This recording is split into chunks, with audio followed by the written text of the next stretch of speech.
Tyrell Biggs against Craig Payne. Now, Craig is a guy who'll fight you, muscle you, crowd you in the manner of a bigger Ricky Womack. Craig Payne himself says that when he fought Biggs in Fort Worth, he was fighting with very bruised ribs that had been broken. He said he never talked about it. On the other side of the coin, Tyrell Biggs says that he's had tender ribs. As I mentioned earlier, he hasn't sparred in 5 weeks, and the psychologist from the Air Force Academy, Dr. Anderson, who works with the American team, freely admits that Biggs has got a lot of problems. He's feeling the pressure, too. The tail of the tape. Biggs taller, Biggs with the reach, Biggs quicker, much faster. The way Biggs fights, quick-footed, quick-handed fighter, very much so. For a heavyweight, excellent left jab. Payne is going to try to get inside of him and knock him out. He's going to try and muscle him all over the place. Biggs' whole dream to get here. He's talked about it almost incessantly. But I do not see him coming into this fight a confident fighter. And he's beaten Payne frequently. Of course, Payne had his great moment when he upset Teofilo Stevenson of Cuba, almost a legend in amateur boxing annals. Payne is scoring effectively in the early going, much more so than he did at Fort Worth.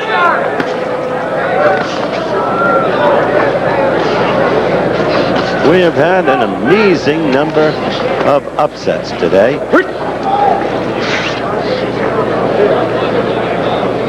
5 in all. Payne scoring very effectively. Stan Hamilton is the third man in the ring. He's from Knoxville, Tennessee. Raleigh Schwartz, Paul Connor, Tony Filippelli, Bob Serkin, and Ed Urbeck are the 5 judges at ringside.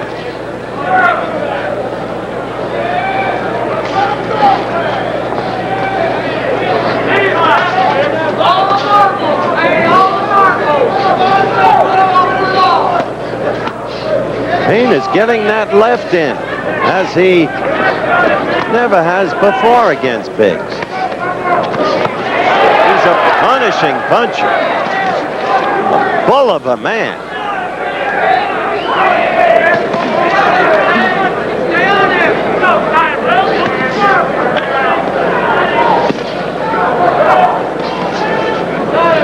Seven of the winners of the trial boxing finals in Fort Worth held world championships. Some of them have gone down today.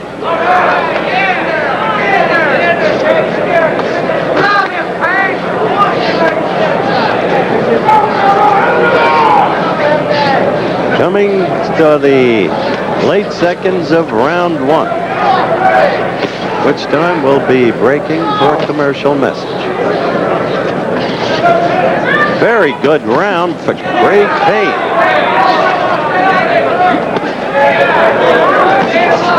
He works to that midsection, to the bruised and tender rib area. He can cause havoc. Round 1 round. Now you get those hands up and you fight. You use that left. You work it the way you always have in the past.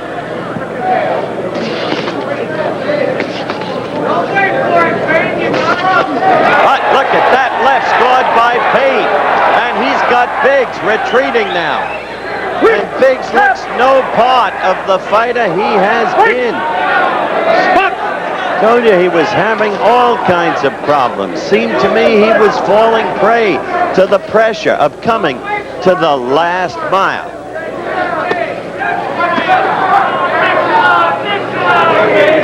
Should Payne win, rubber match tomorrow. We wondered coming in today if we'd have any fights. And look, we've already got 5 set. 1 o'clock.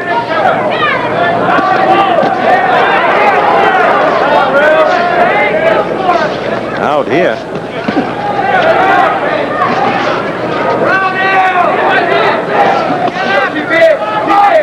8:05 Eastern time. I said 1 o'clock out here, which was Pacific time.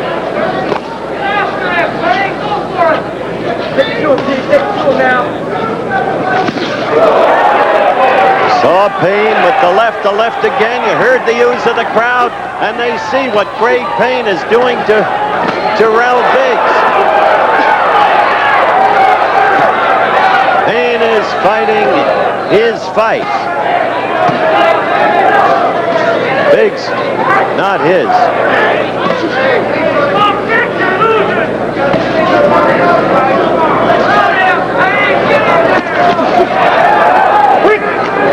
That left to the midriff.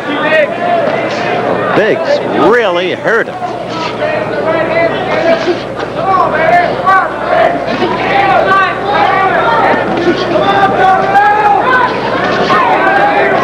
Biggs trying to work that left jab now.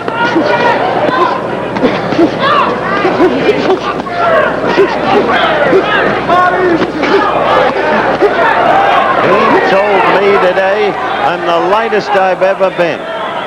You're not going to recognize me. He still is built a bull of a man, but he certainly seems a different fighter.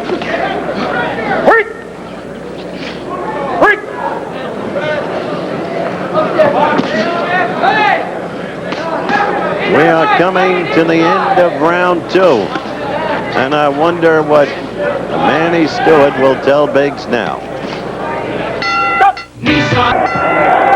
The bell for round 3. What did Manny Stewart tell Tyrell Biggs? This is it. You got to push yourself. Near the end of the round, you started using the left jab, but you didn't take advantage. And this is it. And so it's round 3. Looking to tomorrow as Craig Payne connected with a terrific left and another left. Now this is aggression that counts because there's scoring that goes with it and punishment being meted out. Craig trying to go downstairs now, realizing that Biggs is terribly concerned about being hurt in that tender rib area. Biggs with the look of a defeated man. Hard to believe. But as you look to tomorrow, should the box-off be necessary, how much better could Biggs be? How much could he summon up? Those ribs are tender.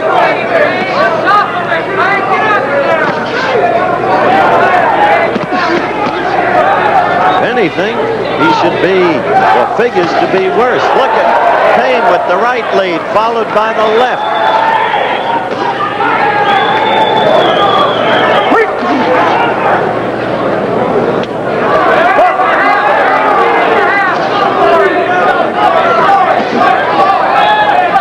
We are about halfway through this round now. The final round of the fight. Biggs trying to summon his resources, trying to use that left jab the way he has in the past, trying to find himself, but unable to. There's Payne answering back, and a strong right, followed by a left.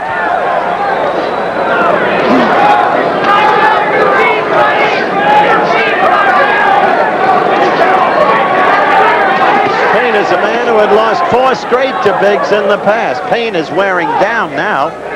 Fatigue is beginning to show. But look at that. He comes up with the big left. However, in fairness, Biggs has been scoring more in the last minute. He's been back, as I sometimes say, to boxing basics, using the left. You saw it right there. But whether there's enough to gain a verdict seems eminently doubtful.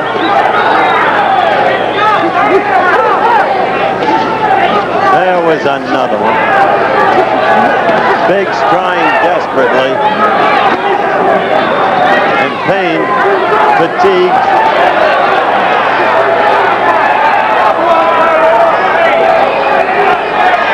Payne now struggling at the very end. We'll be back for the decision and a much better round for Biggs. Gentlemen, the decision. In the super heavyweight division. Got to be for Payne. Got to be. In the blue corner, there it is. It is for Payne. Craig Payne, 4-1 decision. So another rubber match tomorrow. And as I said, it's hard to see what Tyrell Biggs can do now. He probably will be in worse shape tomorrow. Nonetheless, he is a sensitive young man, a gallant one, and we wish him well tomorrow. Quickly, with the day over, tomorrow we will have for you 3 live matches. And we will also have for you Andy Minsker against Meldrick Taylor. What a fighter that Taylor kid is, but Minsker is first-rate too. Whitaker, who fought unexpectedly badly today against Joey Belintz. Whitaker gets his shot tomorrow to come back. The same thing is true for Timmy Rabone against not Payne, but against Jerry Page. And then Michael Nunn will go against Virgil Hill. Ricky Womack will try to redeem himself, if that's the word, against Evander Holyfield.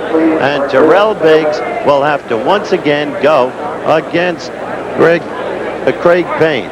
Now, the ones who won tonight and who are established members of the 1984 U.S. Olympic boxing team, Paul Gunn.